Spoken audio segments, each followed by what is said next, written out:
কুরুক্ষেত্রের যুদ্ধ তখন সপ্তম দিনে পা দিয়েছে। সূর্যের আলো, ধুলো আর রক্তের কুয়াশায় লাল হয়ে উঠে। দুই পক্ষে বাজছে শঙ্খ, চলছে অস্ত্রের গর্জন। কিন্তু এ যুদ্ধের ভেতরে সবচেয়ে বড় লড়াইটি আসলে মানুষের নয়, প্রতিজ্ঞার। কৃষ্ণ অর্জুনের রথচালক বললেন, আমি অস্ত্র ধরব না, আমি যুদ্ধ করব না, শুধু রথ চালাবো। ভীষ্ম পিতামহের রণরূপ সেই দিন যেন মৃত্যুর দেবতার মতো। তার তীরপাতে একের পর এক প্রতীত হচ্ছে পাণ্ডব সেনা। তিনি প্রতিজ্ঞা করেছেন, পাণ্ডবদের রথচক্র আমি আজ স্থির থাকতে দেব না। অর্জুনের প্রতিও তার তীরবর্ষাক্রমেই বিষের মতো নেমে আসছে।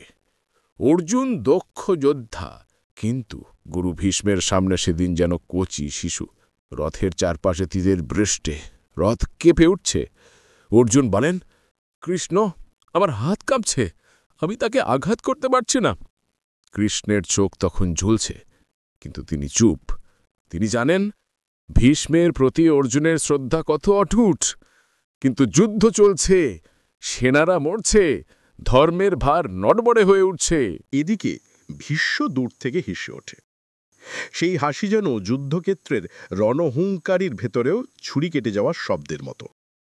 রক্তমাখা বর্বের সূর্যের আলো পড়ে তার শরীর জ্বলজ্বল করছে। তিনি রথের ওপর দাঁড়িয়ে তীর তুললেন আকাশের দিকে। তারপর বজ্রকর্থে চিৎকার করে উঠলেন, অর্জুন, আজ কি আমার সামনে দাঁড়াতে পারবে? কৃষ্ণ তোমার রথ চালাক, তবুও আজ তুমি পারবে না। কৃষ্ণ, আমি সামলাতে পারছি না। কৃষ্ণ ভাবলেন, এই যুদ্ধ শুধু সিংহাসনের জন্য নয়, এই যুদ্ধ ধর্মের প্রতিষ্ঠা। যদি আজ ভীষ্মকে থামানো না যায়, তাহলে ধর্মের পতন নিশ্চিত। তিনি দেখলেন অর্জুনের মুখে দ্বিধা, হাতে কম্পন, ভীষ্মের রথ এগিয়ে আসছে আগুনের মতো। কৃষ্ণ আর থাকতে পারলেন না। হঠাৎ কৃষ্ণ রাগে উন্মত্ত হয়ে নিজের রথ থেকে লাফিয়ে নেমে গেলেন। মুষ্টি শক্ত, পায়ে ঝড়ের মতো গতি। অর্জুনের বিস্ময়ে চিৎকার করল, কৃষ্ণ, তুমি কোথায় যাচ্ছ? কৃষ্ণ কোনো উত্তর দিলেন না। তিনি রথের সামনে ঝড়ের মতো ছুটে গেলেন। পথে পড়ে থাকা এক ভাঙা রথের চাকা তুলে নিলেন। হ্যাঁ, সেটিই হবে তার অস্ত্র। দেবতারা হতবাক, পৃথিবী থমকে গেল। ধুলো রক্তে কৃষ্ণের শরীর আগুনের মতো জ্বলছে।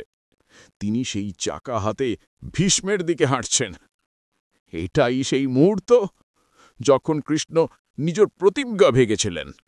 ভীষ্ম দূর থেকে তাকে দেখে হাত জোর করে দাঁড়ালেন, চোখে জল, মুখে হাসি। তিনি বললেন, এসো কৃষ্ণ, এসো, আজ তোমার হাতে মৃত্যুই আমার পরম প্রাপ্তি। অর্জুন দেখল কৃষ্ণ রথচক্র উঁচু করে বজ্রের মতো এগিয়ে যাচ্ছেন ভীষ্মের দিকে। মুহূর্তের জন্য তার হৃদয় থেমে গেল। তিনি বুঝলেন আর এক পা এগোলেই কৃষ্ণ নিজের প্রতিজ্ঞা ভেঙে ফেলবেন। অর্জুন রথ থেকে লাফিয়ে নেমে ধুলোমাখা যুদ্ধক্ষেত্রের মাঝখানে দৌড়াতে শুরু করল। তীর, ধুলো, রক্ত সবকিছু উপেক্ষা করে সে প্রাণপণে ছুটে চলেছে। তার চোখে আতঙ্ক, মুখে অসহায়তা, আর হৃদয়ে কেবল একটাই কথা, কৃষ্ণকে থামাতে হবে। ঝড়ের মতো দৌড়ে এসে অর্জুন অবশেষে কৃষ্ণের সামনে এসে দাঁড়াল। হাঁপাতে হাঁপাতে দুই হাত দিয়ে কৃষ্ণের পা জড়িয়ে ধরে বললেন, কৃষ্ণ, না, তুমি প্রতিজ্ঞা ভাঙতে পারো না। তুমি অস্ত্র ধরলে আমি ধিক্কার পাব, আমি যোদ্ধা নই। ভীষ্ম মিনতি করলেন, অর্জুন, তাকে আটকিও না, এটি আমার সৌভাগ্য। কৃষ্ণ থেমে গেলেন। একটি মুহূর্ত যেখানে সময় যেন থেমে আছে।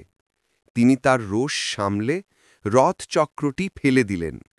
কৃষ্ণ ধীরে ধীরে বললেন, অর্জুন, শোনো, যখন ধর্ম বিপন্ন হয়, যখন অন্যায় শক্তিশালী হয়, তখন আমি প্রতিজ্ঞা দেখি না।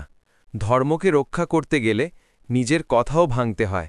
আরও বললেন, জানো অর্জুন, আমি অস্ত্র তুলেছিলাম তোমার জন্য নয়, যুদ্ধক্ষেত্রে নিরপরাধের রক্ষার জন্য। যখন ধর্মপথ বিপন্ন হয়, তখন আমি নিজেকেও ভুলে যাই। অর্জুন মাথা নিচু করে দাঁড়িয়ে থাকে।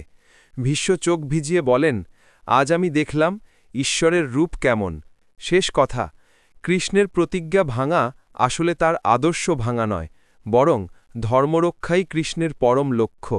প্রতিজ্ঞা মানুষের, কিন্তু ধর্ম অসীম। ধর্মের জন্য তিনি নিজের কথাও ত্যাগ করতে দ্বিধা করেননি। এ কারণেই কৃষ্ণ আজও জগৎগুরু। কারণ তিনি শেখান যেখানে ধর্ম বিপন্ন সেখানে শপথ নয় কর্মই বড়।